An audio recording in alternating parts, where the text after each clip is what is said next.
قرآن کریم فرقان حمید میں اس بات کا ذکر ارشاد فرماتا ہے کہ جو لوگ اپنی اولاد کو اس لیے قتل کر دیتے تھے کہ وہ انہیں رزق کہاں سے دیں گے، ان کی خوراک کہاں سے پوری کریں گے، اس خوف اور ڈر سے وہ اپنی اولاد کو قتل کر دیتے۔ تو اللہ رب العالمین نے اس بات کا ذکر فرمایا کہ تم اس خوف اور اس ڈر سے اپنی اولاد کو قتل کر دیتے ہو کہ انہیں رزق کہاں سے ملے گا، تو یاد رکھو جو رب تمہیں رزق دے رہا ہے وہ ہر آنے والے بچے اور بچی کو اللہ رب العالمین اپنی بارگاہ سے رزق عطا فرمائے گا۔ اور اللہ رب العالمین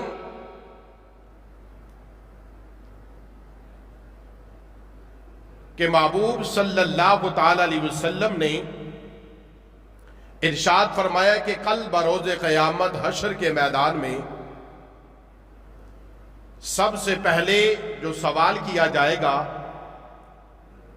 اللہ کی بارگاہ سے بندے سے جو سوال ہوگا وہ نماز کے متعلق ہوگا،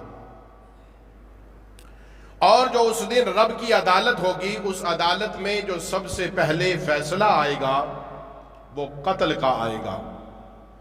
ناحق کسی کو قتل کیا ہوگا اس کا فیصلہ آئے گا۔ تو یاد رکھیے اسلام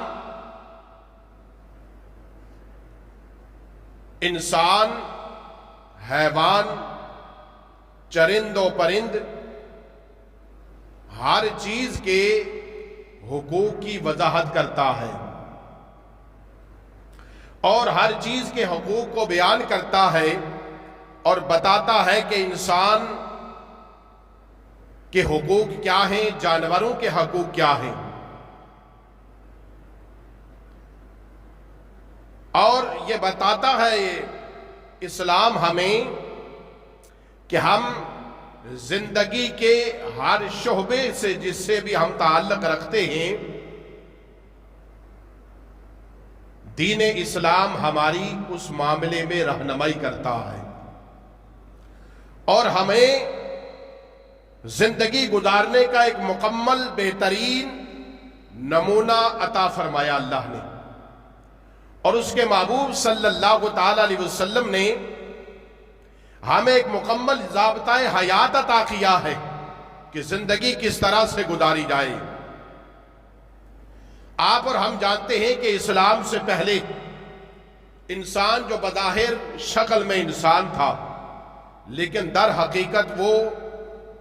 ایک وحشی درندے کی صورت اختیار کر چکا تھا، اور انسان کا دشمن تھا۔ ایک اونٹ کو پانی پلانے پر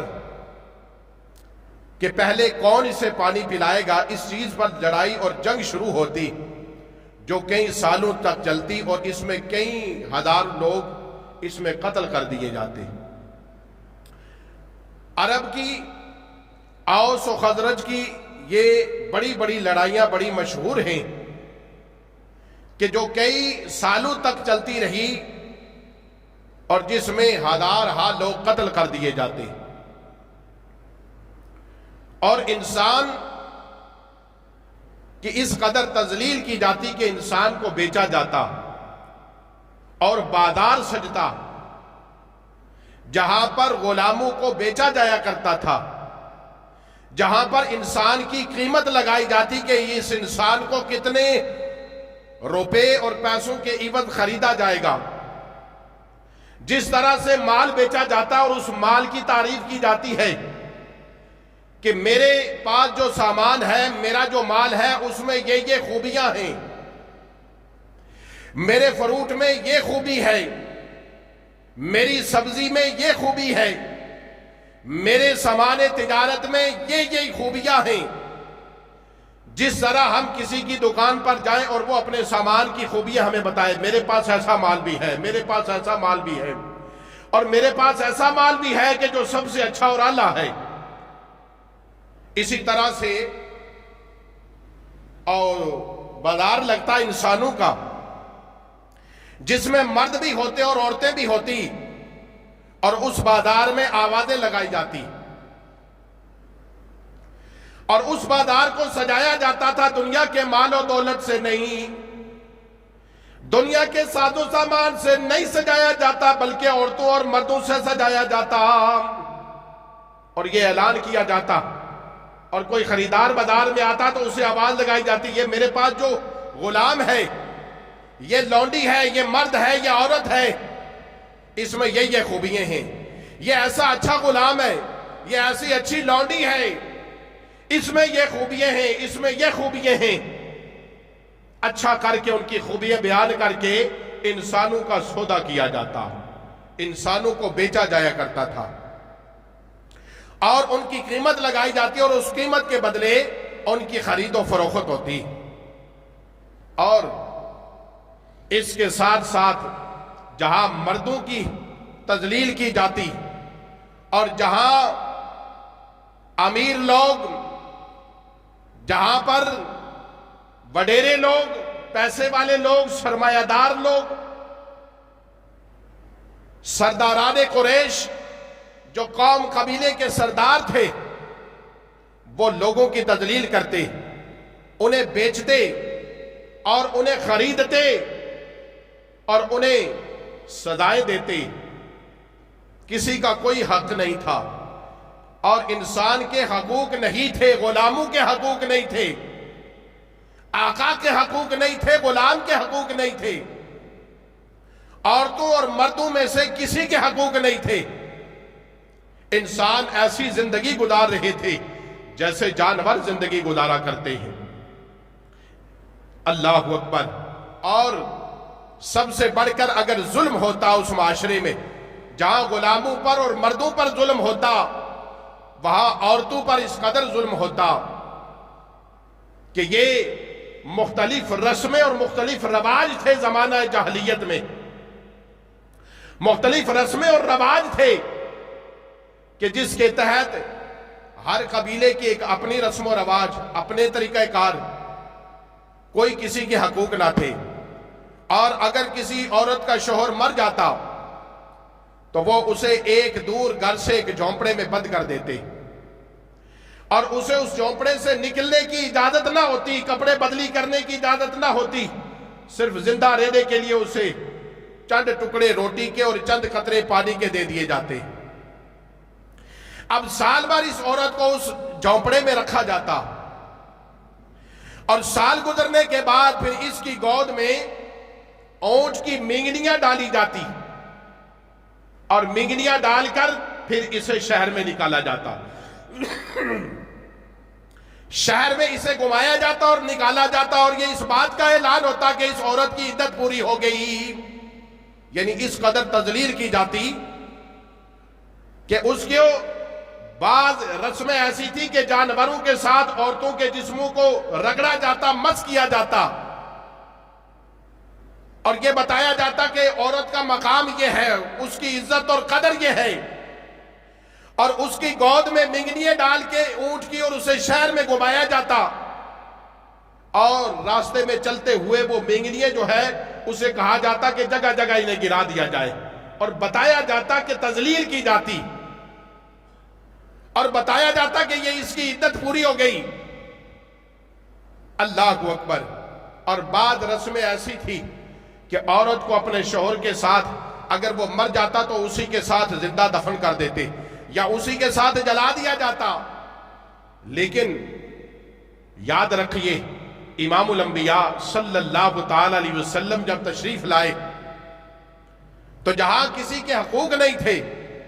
جہاں انسانوں کا بازار لگتا اور انسانوں کو بیچا جاتا، وہاں امام الانبیاء صلی اللہ تعالی علیہ وسلم تشریف لائے۔ اللہ کے محبوب صلی اللہ تعالی علیہ وسلم تشریف لائے، آپ نے لوگوں کو بتایا کہ انسانوں کے حقوق کیا ہیں۔ اللہ کے محبوب صلی اللہ تعالی علیہ وسلم نے عورتوں کو حقوق عطا فرمائے۔ اللہ کے محبوب صلی اللہ تعالی علیہ وسلم نے غلاموں کو لوڈیوں کے حقوق عطا فرمائے اور حقوق دیے، اور بتایا کہ انسان کے حقوق کیا ہیں، جانوروں کے حقوق کیا ہیں۔ اسلام نے انسان کو اس پستی سے اٹھا کر، اس گہرائی سے اٹھا کر بلندی تک پہنچا دیا۔ وہ غلام کے جو آقا کے برابر آ کر کھڑا نہیں ہو سکتا تھا، اللہ اکبر، انہیں اتنی قدر اور منزلت عطا کی گئی کہ اللہ کے محبوب صلی اللہ تعالی علیہ وسلم کی بارگاہ میں ایک شخص آتا اور آ کر دیکھتا ہے کہ وہ کون ہیں، وہ بادشاہ ہیں، نبی ہیں، کون ہیں؟ آ کر دیکھتا ہے کہ غلام بیٹھے ہیں اور میرے آقا علیہ الصلوۃ والسلام بھی تشریف فرما ہیں۔ اللہ کے محبوب صلی اللہ تعالی علیہ وسلم اپنے غلاموں کے ساتھ بیٹھے ایک برتن میں کھانا کھا رہے ہیں۔ یہ شخص آتا ہے اور آ کر دیکھتا ہے کہ ان کا انداز کیا ہے، ان کا طریقہ کیا ہے۔ دیکھا کہ حضرت بلال حبشی، جنہیں بار بار بیچا جا رہا تھا، اب حضور کی بارگاہ میں آئے تو امام الانبیاء صلی اللہ تعالی علیہ وسلم اپنے ان جانثار صحابہ کے ساتھ بیٹھے کھانا تناول فرما رہے ہیں۔ وہیں دیکھا کہ حضرت بلال حبشی رضی اللہ تعالی عنہ بھی حضور کے ساتھ بیٹھے اسی برتن میں کھانا کھا رہے ہیں۔ یہ اسلام نے عزت اور شان عطا فرمائی، یہ مقام دیا، اللہ اکبر۔ ورنہ بچیوں کا اور عورتوں کا حال یہ تھا کہ جن کی کوئی عزت نہ تھی، اللہ اکبر، جن کی حالت یہ تھی کہ اللہ کے محبوب صلی اللہ تعالی علیہ وسلم سے آنے سے پہلے، اور حال یہ تھا کہ اگر باپ مر جاتا تو اولاد بیٹوں میں، بیٹیوں کے تو کوئی وراثت نہیں تھی، کوئی حقوق نہیں تھے، کوئی برابری نہیں تھی، انہیں تو زندہ درگور کر دیا جاتا۔ اللہ اکبر، باپ مر جاتا تو اب اس باپ کی جو بیوییں بچتی، ان بیٹوں کی مائیں، یہ ان ماؤں کو بھی اپنے باپ کی وراثت جو بچتی، جیسے مکان ہوتا، زمین ہوتی، جائیداد ہوتا، اسی طرح سے یہ جو باپ کی بیویاں بچتی، ان کو بھی بیٹے آپس میں تقسیم کرتے، تقسیم کر کے پھر انہیں لونڈیے بنا کر اپنے پاس رکھا جاتا یا پھر انہیں بیچ دیا جاتا۔ اللہ اکبر۔ اور جب باپ مر گیا تو 3 بیٹے، ان 3 بیٹوں نے بازار میں جہاں پر غلاموں کو اور عورتوں کو بیچا جا رہا تھا، وہاں پر انہوں نے آ کر اپنی ماں کو بیچ ڈالا۔ انہوں نے اپنی ماں کو بیچا، اور بیچا کتنا؟ 900 درہم میں۔ بازار میں لا کر بھلا کوئی انسان ایسا سوچ سکتا ہے، کوئی ایسا کر سکتا ہے کہ اپنے باپ کی جائیداد میں سے ماں بھی تقسیم کر دی جائے، اور ماں کو تقسیم کرنے کے بعد ماں کے بیٹے اس ماں کے ساتھ سلوک یہ کرے کہ اسے گھر کی لونڈی بنا دے، اس ماں کو بازار میں بیچ دیا جائے اور 900 درہم کے بدلے میں بیچ دیا جائے، اور بیچنے کے بعد ان بدبخت بیٹوں نے 300 درہم جو تھے نا، وہ آپس میں تقسیم کر لیے۔ حال یہ ہوا کہ آپس میں انہیں تقسیم کر لیا اور کہا کہ یہ ہماری جائیداد تھی، ہماری لونڈی تھی، ہم نے اسے بیچ دیا ہے، اور بیچنے کے بعد ہم نے اس کی قیمت لے لی اور ہم نے اسے آپس میں تقسیم کر لیا۔ اللہ اکبر۔ لیکن امام الانبیاء صلی اللہ تعالی علیہ وسلم نے جہاں بچیوں کو زندہ درگور کیا جا رہا تھا، اللہ کا قرآن کہتا ہے بِأَيِّ ذَنبٍ قُتِلَتْ، اللہ کا قرآن کہتا ہے کل قیامت کا دن ہوگا، حشر کا میدان ہوگا، اللہ کی عدالت لگے گی اور رب کا فرمان ہوگا، وہ بچیاں جنہیں زندہ درگور کر دیا گیا تھا، جو ابھی کھل بھی نہیں پائی تھی، جو ابھی بچپنے میں تھی، بول بھی نہیں سکتی تھی، ان بچیوں کو زندہ درگور کر دیا جاتا۔ اللہ کا قرآن کہتا ہے کل قیامت کا دن ہوگا، وہ بچیاں اللہ کے میدان میں آئیں گی، میدان حشر میں آئیں گی اور رب کی عدالت لگے گی، رب ذوالجلال کی بارگاہ سے اعلان ہوگا ان بچیوں کو لے کر آؤ۔ یہ بچیاں جب رب کی بارگاہ میں آئیں گی تو اللہ تعالیٰ ان کے باپوں سے، ان ظالموں سے نہیں پوچھے گا، بلکہ ان بچیوں سے، معصوموں سے پوچھے گا، حالانکہ انہیں کیا پتا اس وقت جو بول بھی نہیں سکتی تھی، جو چل پھر بھی نہیں سکتی تھی، جنہیں خبر نہیں ہمیں کس جرم کی سزا ملی اور ہمیں زندہ درگور کر دیا گیا۔ لیکن مفسرین کہتے ہیں کہ کیوں اللہ پوچھے گا ان بچیوں سے، ان کے باپوں سے جنہوں نے جرم کیا ہے، ان سے رب کیوں نہیں پوچھے گا؟ اور اللہ کے بارگاہ سے ان بچیوں سے کیوں پوچھا جائے گا؟ جج بیٹھتا ہے تو وہ قاتل سے بھی مقتول سے بھی پوچھتا ہے، دونوں سے پوچھتا ہے بھلا تو نے مارا کیوں، اپنی کوئی صفائی تو دے۔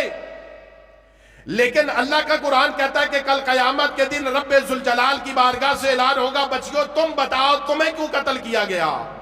کیوں زندہ درگور کر دیا گیا؟ اللہ کے محبوب صلی اللہ تعالی علیہ وسلم نے ارشاد فرمایا، مفسرین فرماتے ہیں کہ رب اس لیے ان بچیوں سے پوچھے گا اور ان لوگوں سے نہیں پوچھے گا جنہوں نے، ان باپوں سے نہیں پوچھے گا جنہوں نے انہیں قتل کیا تھا، اس لیے نہیں پوچھے گا کہ رب اتنا ان سے ناراض ہے، اتنا رب ان سے خفا ہے کہ ان ظالموں کی طرف رب نگاہ بھی نہیں کرے گا اور رب ان سے کلام بھی نہیں کرنا چاہتا کہ اے ظالموں تم نے اتنا ظلم کیا ہے کہ تم نے بچیوں کو زندہ درگور کر دیا، اب رب تم سے بات بھی کرنے کو تیار نہیں ہے۔ اس لیے ان بچیوں سے سوال کیا جائے گا، ان سے پوچھا جائے گا تمہیں کیوں قتل کیا گیا؟ یاد رکھیے حشر کے میدان میں سب سے پہلا سوال نماز کے بارے میں، اور سب سے پہلا جو فیصلہ قیامت کے دن آئے گا وہ ناحق قتل کے بارے میں آئے گا، اور ان بچیوں سے پوچھا جائے گا کہ تمہیں کیوں یہ سزا دی گئی ہے۔ اللہ اکبر! میرے آقا علیہ الصلوۃ والسلام نے اس حال میں اور اس زمانے میں میرے آقا نے ارشاد فرمایا، لوگوں سنو، جس زمانے میں بچیوں کو زندہ درگور کیا جاتا، اللہ کے محبوب صلی اللہ تعالی علیہ وسلم نے ارشاد فرمایا، لوگوں سنو، جن بچیوں کو تم زندہ درگور کرتے ہو، سنو میری بیٹی فاطمہ، اور وہ میری فاطمہ اللہ کے محبوب نے فرمایا میرے جگر کا ٹکڑا ہے۔ اتنی شان اور مقام عطا کیا کہ لوگوں سنو، جن بچیوں کو تم زندہ درگور کر رہے ہو، وہ بیٹیاں زحمت نہیں ہوتی بلکہ وہ اللہ کی رحمت ہوتی ہیں۔ اگر بیٹا نعمت ہے تو یاد رکھیے نعمت کا حساب بھی لیا جائے گا، اور بیٹی جو ہے وہ رحمت ہے، اور جب رحمت آتی ہے تو رب کا فضل اور کرم آتا ہے، رب کی عنایتیں آتی ہیں، رب کا فضل آتا ہے۔ لہذا اللہ کے محبوب صلی اللہ تعالی علیہ وسلم نے جو عورت کو مقام عطا کیا ہے، جو دین اسلام نے مقام دیا ہے، وہ کسی مذہب نے نہیں دیا ہے۔ جو اسلام نے عورت کو مقام دیا ہے، میرے آقا علیہ الصلوۃ والسلام نے ارشاد فرمایا، جو اپنی ماؤں کو بیچا کرتے تھے، میرے آقا نے فرمایا اس ماں کے قدموں کے تلے تمہاری جنت ہے، یہ ماں تمہاری جو ہے اس کے قدموں تلے جنت ہے، اور باپ تمہاری جو ہے نا وہ جنت کا دروازہ ہے۔ اگر باپ راضی ہوگا تو جنت کے دروازے کھلیں گے، اگر ماں راضی ہے تو سمجھ لو پھر تمہاری جنت تمہارے گھر میں ہے، ماں کے قدموں تلے تمہاری جنت ہے۔ اللہ اکبر! میرے آقا علیہ الصلوۃ والسلام ایک دن نماز عشاء میں مسجد نبوی میں تشریف لاتے ہیں۔ میرے آقا علیہ الصلوۃ والسلام تشریف لائے اور آپ اپنے مصلی مبارک پر تشریف فرما ہوئے، اللہ کے محبوب صلی اللہ تعالی علیہ وسلم اپنے مصلی پر کھڑے ہیں، اور امام الانبیاء صلی اللہ تعالی علیہ وسلم مسجد نبوی کے دروازے کی طرف نگاہ اٹھا کر دیکھتے اور ٹھنڈی آہ بھرتے ہیں، اور امام الانبیاء صلی اللہ تعالی علیہ وسلم کے چشمان مبارک سے نہ آنسو جاری ہو جاتے۔ اللہ کے محبوب صلی اللہ تعالی علیہ وسلم نے ماں کو وہ شان اور مقام عطا کیا ہے۔ میرے آقا علیہ الصلوۃ والسلام کی پیاری ماں، ساری زمانے کی ماؤں کو میرے آقا کی ماں کے قدموں پر قربان، ہم سب آپ کے ماں باپ کے قدموں پر قربان۔ اللہ کے محبوب صلی اللہ تعالی علیہ وسلم، حضرت ام ایمن رضی اللہ تعالیٰ، آپ اور حضرت اما آمنہ رضی اللہ تعالیٰ عنہ، اور میرے آقا علیہ الصلوۃ والسلام آپ ابھی بچپنے میں تھے، ابھی تشریف لائے تو آپ کے والد اس دنیا سے پردہ فرما گئے۔ آپ ابھی 6 سال یا 8 سال کی عمر تھی تو آپ کی والدہ نے پردہ فرما لیا۔ اللہ اکبر۔ ام ایمن حضرت ام آمنہ میرے آقا علیہ الصلوۃ والسلام ساتھ ہیں، 5-6 سال کی عمر ہے۔ اللہ کے محبوب صلی اللہ تعالی علیہ وسلم اپنی والدہ کے ساتھ آ رہے ہیں۔ آپ کی والدہ کو بخار تھا اور ایک مقام پر کہیں سفر سے آ رہے تھے، واپس اس مقام پر پہنچے تو یہ وہاں رکے اور آپ کی والدہ حضرت ام آمنہ رضی اللہ تعالی عنہ میرے آقا علیہ الصلوۃ والسلام جو اپنی ماں کے ساتھ چلے آ رہے تھے، ماں نے حضرت ام ایمن رضی اللہ تعالی عنہ سے کہا کہ لگتا ہے کہ یہ بخار جو تیز ہے یہ بخار کے جان لیوا نہ ثابت ہو جائے، اب مجھ میں چلنے کی سخت نہیں ہے، اب چلنے کی طاقت باقی نہیں رہی۔ اللہ اکبر۔ آپ بیٹھ جاتی ہیں۔ آپ اللہ کے محبوب صلی اللہ تعالی وسلم اپنے شہزادے سے کچھ کہنا چاہتی ہیں، کچھ بات کرنا چاہتی، لیکن اس شدت بیماری کی وجہ سے کچھ کہہ نہ سکی۔ سیرت حلبیہ میں امام حشام نے چند باتیں لکھی ہیں جو حضرت ام آمنہ رضی اللہ تعالی عنہ نے میرے آقا علیہ الصلوۃ والسلام کے ساتھ کی۔ چند باتیں آپ نے کی، وہ آپ نے لکھی۔ سیرت حلبیہ آپ کہتے ہیں کہ اللہ کے محبوب صلی اللہ تعالی علیہ وسلم کی والدہ اپنے شہزادے سے، اس بچے سے کہہ رہی تھی، بیٹا سن میری بات اور میری نصیحت کو سن لے، اور نصیحت یہ ہے کہ ہر نئی چیز نے پرانا ہو جانا ہے اور ہر آنے والے نے فنا ہو جانا ہے، لیکن اے بیٹا میں وہ خوش نصیب ماں ہوں، میں وہ عجیب ماں ہوں کہ باقی ماؤں کا تذکرہ ہو سکتا ہے مٹ جائے، لیکن میں وہ ماں ہوں جس کا تذکرہ قیامت تک جاری رہے گا۔ میں اس دنیا سے چلی جاؤں گی لیکن میرا نام باقی رہے گا۔ کیوں باقی رہے گا؟ آپ نے فرمایا اس لیے باقی رہے گا کہ تیرے جیسا شہزادہ، تیرے جیسا بیٹا چھوڑ کے جا رہی ہوں، قیامت تک میرا ذکر باقی رہے گا۔ اللہ اکبر۔ چند باتیں کی اور آپ کی والدہ کی روح اس جسم سے جدا ہو گئی، آپ کی روح پرواز کر گئی۔ آپ کی والدہ کی تدفین ہوئی، چھوٹے چھوٹے جو ہے نا وہ کنکر، وہ پتھر جو ہے نا قبر کے دائیں بائیں لگائے۔ حضرت ام ایمن رضی اللہ تعالیٰ عنہ کہتی ہے ہم جب وہاں سے تشریف لائے، آگے نکلے، ہم نے اپنا سفر شروع کیا، اور آمنہ نے یہ نصیحت کی تھی، اے ایمن اس میرے بچے کو نا، یہ تیری پاس میری امانت ہے، اسے لے جا کر گھر والوں کے قریش کے حوالے کر دینا۔ کہتی ہیں ہم لے کر، میرے آقا کو لے کر ام ایمن کہتی ہیں ہم چلتے ہیں۔ کہتے ہیں تھوڑی دور ہم پہنچے تھے، میرے آقا علیہ الصلوۃ والسلام بار بار پیچھے اپنی ماں کی قبر کی طرف دیکھ رہے تھے، رک رہے تھے، پھر پیچھے دیکھ رہے تھے۔ ایمن کہتی ہیں تھوڑی دیر گزری، ہم چل رہے تھے، میرے آقا نے ہاتھ چھڑایا اور مجھ سے جو ہے نا واپس چلے گئے۔ میں ادھر ادھر دیکھتی ہوں، مجھے نظر نہیں آئے، میں واپس آپ کی والدہ کی قبر کی طرف جاتی ہوں، جا کر دیکھا کہ میرے آقا علیہ الصلوۃ والسلام اپنی ماں کی قبر سے لپٹے ہوئے ہیں اور رو رہے ہیں کہ میرے آقا علیہ الصلوۃ والسلام کی آنکھوں سے آنسو جاری ہیں۔ حضرت ام ایمن کہتی ہے میں نے آقا کو اٹھایا، اپنے سینے سے لگایا اور پھر چپ کرایا، اور میرے آقا علیہ الصلوۃ والسلام واپس تشریف لائے۔ آج مسجد نبوی کے مصلی پر میرے آقا تشریف فرما ہے۔ یاد آتی ہیں نا جب وہ بہاریں، وہ باتیں جب یاد آئے ماں باپ کی کہ کس لمحے میں، کس مجبوری میں، کس کمزوری میں، کس غربت میں ماں باپ نے اولاد کی جو ہے نا وہ پرورش کی ہوتی ہے، کس طریقے سے پالا ہوتا ہے۔ جب ماں باپ جو ہے نا اولاد کے پاس آسودگی آتی ہے، پیسہ آتا ہے، تو پھر ماں باپ نہیں ہوتے، اور دل میں خیال آتا ہے کبھی ماں ہوتی یا باپ ہوتا۔ آج یہ رونق اور یہ لمحے دیکھتے میرے ماں باپ تو کس قدر خوش ہوتے کہ آج بیٹا اس مقام پر پہنچ گیا ہے۔ آج مسجد نبوی کا جو ہے نا وہ مصلی مصطفیٰ ہے، میرے آقا علیہ الصلوۃ والسلام جو ہے نا مصلی پر کھڑے ٹھنڈی آہ بھر کے دروازے کی طرف دیکھ رہے، میرے آقا کی آنکھوں سے آنسو جاری ہے۔ کہا لوگو آج کاش اگر میری ماں یا باپ زندہ ہوتا، کاش میری ایک ماں ہی زندہ ہوتی، اور آج میری ماں مسجد نبوی کے دروازے پر آتی اور مجھ سے کہتی محمد محمد میرے بیٹے میری بات سن، میرے پاس آ، کو لوگوں میں سورہ فاتحہ پڑھ رہا ہوتا، میں تمہیں نماز پڑھا رہا ہوتا، میری ماں مجھے محبت بھرے انداز میں آواز دیتی، کہتی دروازے پر آ کر محمد محمد،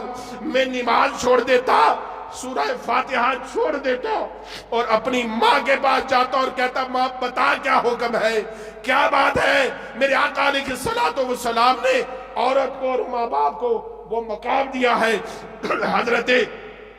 خدیجہ الکبریٰ رضی اللہ تعالی عنہا کا جب آخری وقت آتا ہے تو آپ حضرت سیدہ فاطمہ سے کہتی ہے جاؤ ابا حضور سے کہو میرے آقا سے اپنی چادر عطا فرما دے، اپنی چادر عطا فرما دے، جب میں اس دنیا سے چلے جاؤں تو اس چادر کو کفن دیا جائے۔ میرے آقا تشریف لائے، پوچھا اے خدیجہ کیا بات ہے؟ عرض کی یا رسول اللہ آخری خواہش یہ ہے آپ کی کملی مبارک مل جائے اور مجھے کفن مل جائے اس میں۔ میرے آقا علیہ السلام نے بیوی کو وہ حقوق عطا فرمائے ہیں۔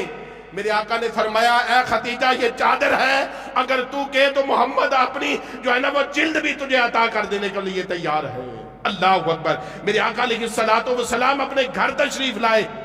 دیکھا حضرت عائشہ صدیقہ رضی اللہ تعالی عنہا آپ جو ہے نا پیالے میں پانی پی رہی ہیں۔ اللہ اکبر۔ میرے آقا علیہ السلام نے ارشاد فرمایا اے عائشہ مجھے بھی پانی پلا دا، اور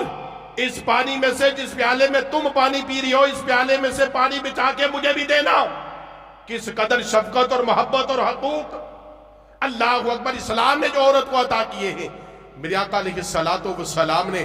حضرت اما عائشہ سے کہا تو حضرت اما عائشہ رضی اللہ تعالیٰ عنہ نے وہ پیالہ مبارک جس میں آپ پانی پی رہی تھی وہ پیالہ میرے آقا کو عطا کیا جس میں پانی کچھ بچا ہوا تھا۔ میرے آقا نے پانی پینے سے پہلے ارشاد فرمایا عائشہ بتا تم نے کہاں ہونٹ لگا کر پانی پیا تھا، پیالے کے کس مقام پر تم نے ہونٹ لگائے تھے، مجھے بتاؤ میں بھی اسی مقام پر ہونٹ لگا کے پانی پینا چاہتا ہوں۔ اللہ اکبر۔ کتنی اللہ کے محبوب صلی اللہ تعالی علیہ وسلم نے شفقت فرمائی اور حقوق عطا کیے ہیں۔ اس سے بڑھ کر اسلام سے بڑھ کر اور بانی اسلام محمد عربی صلی اللہ تعالی علیہ وسلم سے بڑھ کر نہ کسی نے غلاموں کو حقوق دیے ہیں، نہ آقاؤں کو حقوق دیے ہیں، نہ مردوں کو حقوق دیے ہیں، نہ ہی عورتوں کو حقوق دیے ہیں، نہ ہی لوڈیوں اور غلاموں کو حقوق دیے ہیں۔ کائنات میں اگر سب چیزوں کو، انسانوں کو، حیوانوں کو اگر حقوق دیے ہیں، جینے کا سلیقہ اور طریقہ بتایا ہے تو وہ محمد عربی صلی اللہ تعالی علیہ وسلم نے بتایا ہے۔ بس ضرورت اس امر کی ہے، ضرورت اس بات کی ہے کہ ہم اس پر عمل کر کے اپنی زندگی کو گزاریں۔ یاد رکھیے وہ دیا قلبی، آخری بات کرتا ہوں، حضرت دیا قلبی جب ایمان لانے سے پہلے میرے آقا نے دعا کی مولا دیا قلبی کو ایمان کی دولت عطا فرما، اس لیے کہ 700 افراد دیا قلبی کے جو ہے نا زیر اثر تھے خاندان کے، اگر یہ ایمان لائے گا تو 700 لوگ ایمان لے آئیں گے۔ میرے آقا کی دعا کو اللہ نے قبول فرمایا۔ حضرت جبریل آئے اور عرض کی یا رسول اللہ آپ کے رب نے آپ کی دعا کو قبول کر لیا ہے اور دیا قلبی ایمان لانے کے لیے آ رہا ہے۔ جب دیا قلبی آئے تو میرے آقا علیہ السلام نے اپنی چادر اتاری اور اس کے سامنے بچھا دی اور اشارہ کیا دیا بیٹھو۔ دیا قلبی کہتے کہ میں آپ کے اس اخلاق حسنہ کو دیکھ کر میں بیٹھا نہیں بلکہ میں نے وہ چادر اٹھائی اور اسے جو ہے نا وہ بوسہ دیا اور اپنی آنکھوں پر لگائی اور اپنے سر پر رکھ لی۔ سر پر رکھنے کے بعد دیا قلبی کہتے ہیں اے محمد صلی اللہ علیہ وسلم میں ایمان لانا چاہتا ہوں، دائرہ اسلام میں داخل ہونا چاہتا ہوں، مجھے کلمہ پڑھائیے۔ میرے آقا نے کلمہ پڑھایا دیا قلبی کو، ایمان لائے، مسلمان ہو گئے۔ اب حد سے زیادہ رو رہے ہیں۔ میرے آقا نے پوچھا دیا کیوں روتے ہو؟ اب تو ساری تکلیفیں ختم ہو گئی، اب ظلمت اور تاریکی ختم ہو گئی، دیا تم ایمان لے آئے، پاک ہو گئے ہو۔ کہنے لگے یا رسول اللہ اگر آپ کہیں مجھ سے بڑے گناہ سرزد ہوئے، مجھ سے بہت بڑا گناہ ہو گیا ہے، اگر آپ کہیں تو میں سارا مال اللہ کی راہ میں قربان کر دوں اور میرے یہ خطائیں معاف ہو جائیں۔ یا رسول اللہ اگر آپ کہیں رب میرے اس گناہ کو معاف کر دے، میں اپنی جو ہے نا گردن کٹوانے کے لیے تیار ہوں، میری گردن مار دی جائے، مجھے قتل کر دیا جائے، بس میرے اس گناہوں کی معافی ہو جائے۔ میرے آقا نے فرمایا دیا بتا تو صحیح تو نے اتنا بڑا کون سا جرم کیا ہے، کون سا گناہ تجھ سے سرزد ہو گیا؟ اللہ اکبر۔ دیا قلبی کہتے ہیں یا رسول اللہ صلی اللہ تعالی علیہ وسلم میں نے اپنے خاندان کی 70 بچیوں کو زندہ درگور کر دیا، یہ مجھ سے گناہ سرزد ہو گیا۔ میرے آقا کریم رحمت للعالمین نبی نے جب یہ سنا، میرے آقا علیہ السلام کی آنکھوں سے آنسو جاری ہے، اور کہا دیا تو نے 70 بچیوں کو زندہ درگور کر دیا۔ وہ میرے آقا علیہ السلام کے جسمان رحمت سے آنسو جاری ہوتے، اور وہ دیا قلبی جو ایمان لائے اور کہتے یا رسول اللہ یہ سب سے بڑا مجھ سے گناہ ہوا ہے۔ اللہ اکبر۔ آج جب میرے آقا نے وہ نعمت عطا فرمائی، وہ عزت اور وہ شان عورت کو عطا فرمائی، حضرت امیر حمزہ شہید ہوتے، آپ کی چھوٹی بچی بچتی ہے، ایک صحابی کہتے یا رسول اللہ مجھے دے دو، میں اس کی پرورش کروں۔ دوسرے کہتے یا رسول اللہ مجھے دے دو۔ تیسرے کہتے یا رسول اللہ میں امیدوار ہوں، اسے مجھے دے دو۔ ایک وقت وہ تھا جب زندہ درگور کی جاتی تھی، لیکن آج جب امام الانبیاء نے وہ عزت اور شان عطا فرمائی تو سبھی کہتے یا رسول اللہ ہمیں کہہ دو، ہمیں دے دو۔ میرے آقا نے فرمایا یاد رکھو، جس نے اپنی 3 بیٹیوں کی پرورش کی اور انہیں جو ہے نا وہ علم بھی دیا، ان کی پرورش کی، ان کے جو ہے نا شادییں کی، میرے آقا نے فرمایا لو میں تمہیں انعام دیتا ہوں، کل قیامت میں، کل حشر کے میدان میں جب میں مصطفیٰ جنت میں جاؤں گا تو میرے ساتھ میرے آقا نے ان 2 انگلیوں کو کھڑا کیا اور اشارہ کیا، فرمایا جیسے یہ 2 انگلیاں آپس میں مل گئی، یاد رکھو میں محمد اور وہ شخص ایسے مل کر جنت میں جائیں گے۔ عرض کی یا رسول اللہ اگر جس کے پاس 2 ہوں، یا رسول اللہ وہ 2 کی خدمت کرے، پرورش کرے، میرے آقا نے فرمایا وہ اور میں بھی ایسے جنت میں جائیں گے۔ یا رسول اللہ جس کی 1 ہو، اللہ کے محبوب نے فرمایا اسے 1 کے ساتھ بھی یہی حال ہوگا، وہ بھی میرے ساتھ ایسے ہی جنت میں جائے گا۔ اللہ کے محبوب نے وہ عورت کو شان اور مقام دیا ہے، وہ عزت اور مقام جو عورت کو اللہ کے محبوب نے عطا کیا ہے وہ کسی نے نہیں عطا کیا۔ اللہ تعالی ہمیں حق کہنے، سننے اور عمل کرنے کی توفیق عطا فرمائے۔ وآخر دعوانا